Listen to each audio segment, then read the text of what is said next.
Assalamualaikum warahmatullahi wabarakatuh. Terima kasih atas kesempatan yang diberikan oleh kelompok kami. Kami dari kelompok 7 akan memaparkan hasil diskusi kami mengenai identifikasi perubahan dan tantangan di masa sekarang yang potensial mengganggu persatuan bangsa. Namun sebelumnya, saya akan memperkenalkan nama-nama anggota kelompok kami yang terdiri atas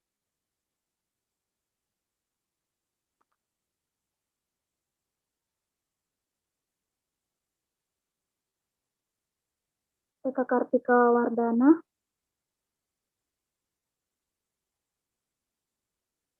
Nuraisyah, Nursahfa Afifah, Marsaleni Tasyaria, Muhammad Akhtar, Cesar Kliusra, Nureski, dan Nurhayati. Baiklah, untuk mempersingkat waktu, slide pertama akan dibacakan oleh Saudari Nurhayati. Kepada Saudari, saya persilahkan. Baik, terima kasih atas kesempatan yang diberi. Saya akan membacakan materinya, yaitu banyak hal yang muncul sejak ketika reformasi sebagian besar bukan sosialisasi kesadaran hal dituduh sebagai untuk kembali ke acara Orde Baru, mengendalikan dunia politik nasional yang real. Hingga sebagian orang begitu alergi terhadapkan bahwa dengan nasional merupakan bentuk upaya pemerintah mengajak kehidupan masyarakat berbangsa dan bernegara untuk menciptakan lingkungan yang aman, tertib. Ancaman bukan lagi ancaman tradisional atau konvensional, tetapi sudah menggunakan teknologi yang canggih yang dapat dengan cepat mengaruhi berbagai aspek kehidupan.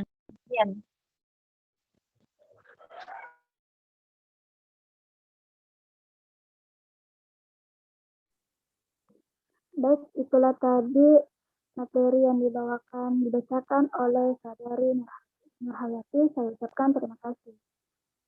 Slide selanjutnya akan dibacakan oleh Saudari Marsaleni Tasyaria. Kepada Saudari dipersilahkan.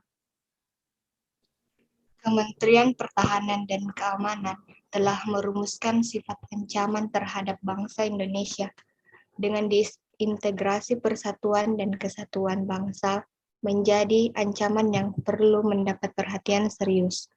Di era globalisasi ini, harus mendefinisikan ancaman sebagai suatu kondisi, suatu tindakan yang berpotensi baik alam maupun buatan manusia dalam bentuk fisik atau yang berasal langsung atau tidak langsung dari dalam atau dari luar negeri. Diperkirakan atau diduga atau sesudah itu dapat membahayakan ketertiban dan kelangsungan hidup bangsa dan negara dalam rangka pencapaian tujuan nasional. Kewaspadaan nasional juga merupakan kesiapsiagaan dalam kualitas. Kewaspadaan yang harus dimiliki bangsa Indonesia agar mampu mengidentifikasi secara dini sebagai bentuk dan jenis potensi ancaman terhadap negara kesatuan Republik Indonesia untuk mengantisipasi dan mengambil tindakan negara kesatuan Republik Indonesia. Sebagai warga negara yang baik, kita perlu memahami tantangan-tantangan dalam menjaga keutuhan NKRI agar senantiasa waspada. Sekian, saya kembalikan kepada moderator. Baik, itulah tadi materi yang dibacakan oleh Saudari Marsaleni Tasyaria. Saya ucapkan terima kasih. Slide selanjutnya yang berisi contoh ancaman akan dibacakan oleh Saudari Nursahfa Afifah. Kepada Saudari, saya persilahkan. Baik, terima kasih atas kesempatan yang telah diberikan oleh moderator. Saya akan membacakan contoh ancaman. Yang pertama yaitu tantangan internal.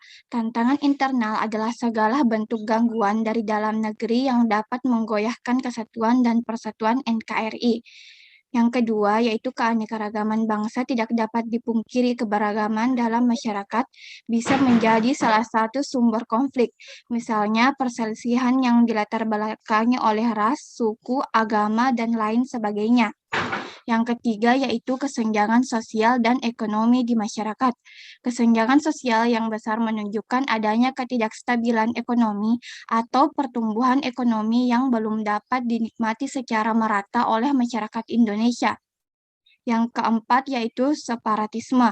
Ketidakmerataan ekonomi dapat mengakibatkan munculnya paham yang menginginkan pemisahan wilayah guna pembentuk negara sendiri. Separatisme juga dapat berakar dari perbedaan cara pandang. Yang kelima yaitu radikalisme. Radikalisme adalah suatu paham yang menolak tatanan tertib sosial dan paham politik yang ada dengan cara perombakan secara besar-besaran melalui jalan kekerasan. Radikalisme dapat dipengaruhi oleh sejumlah faktor, di antaranya adalah faktor politik, ekonomi, psikologis, sosial, dan pendidikan. Terima kasih.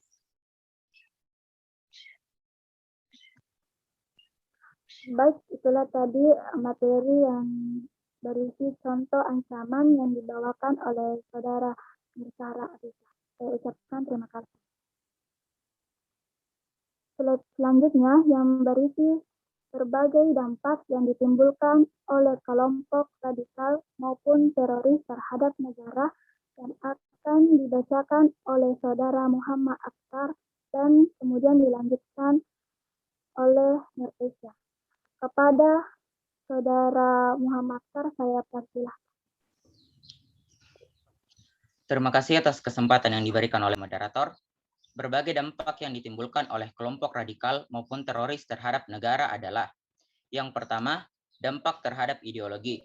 Terorisme sangat bertentangan dengan ideologi Pancasila, yang sangat bertentangan dengan kelima silanya, terutama prinsip ketuhanan dan kemanusiaan. Karena gerakannya tidak pandang bulu, mengorbankan orang-orang yang tidak bersalah, yang tidak tahu apa-apa, dari anak-anak, dewasa, orang tua, laki-laki maupun wanita. Dengan diserangnya ideologi tentu akan membuat berantakan rasa persatuan dan kesatuan bangsa. Yang kedua, dampak terhadap agama. Terorisme dengan sepihak mengklaim membela saudara-saudara seagamanya, justru mempermalukan agama itu sendiri. Berapa banyak negara dengan basis mayoritas muslim yang telah dicurigai dunia internasional sebagai sarang teroris? Berapa banyak umat Islam yang dengan ciri tertentu telah dicurigai sebagai teroris? Berapa banyak organisasi Islam yang tidak ada hubungannya dengan kelompok teroris, tetapi mendapat kesan yang kurang baik akibat perbuatan teror? Dan yang ketiga, dampak terhadap politik. Beragam aksi teroris, baik besar maupun kecil di tanah air, telah banyak memberikan dampak politik bagi Indonesia dalam pergaulan internasional. Citra Indonesia sebagai negara yang tidak aman semakin tidak terhindarkan. Padahal butuh beberapa tahun meyakinkan dunia internasional tentang keamanan dalam negeri yang dalam waktu sekejap diruntuhkan oleh aksi teroris. Terima kasih. Baik, saya akan melanjutkan mengenai dampak. Yang keempat adalah dampak terhadap ekonomi. Sangat jelas, aksi terorisme telah berdampak buruk bagi ekonomi nasional. Tidak hanya bagi persoalan investasi besar yang mulai ragu ketika ada kejadian terorisme, pelaku ekonomi mengenah ke bawah yang mengandalkan dunia pariwisata terganggu karena ketidaknyamanan yang ditimbulkan oleh aksi terorisme. Yang kelima adalah dampak terhadap kedaulatan dan pertahanan. Aksi terorisme yang terjadi seakan ingin menceraikan antara pemerintah dengan warganya. Ketika terorisme terjadi, tidak hanya persoalan keamanan, tetapi kedaulatan negara diusahakan untuk diruntuhkan oleh para terorisme dengan cara menanamkan ketidakpercayaan masyarakat terhadap pemerintah. Sekian yang dapat saya sampaikan, saya kembalikan kepada moderator. Baik, itulah tadi berbagai dampak yang ditimbulkan oleh kelompok radikal maupun teroris terhadap negara yang dikeluarkan oleh Saudara Muhammad Akhtar dan Saudari Nurfisya. Saya ucapkan terima kasih. Baik, Itulah hasil pemaparan dari kelompok kami. Lebih dan kurangnya mohon dimaafkan. Sekian dan terima kasih.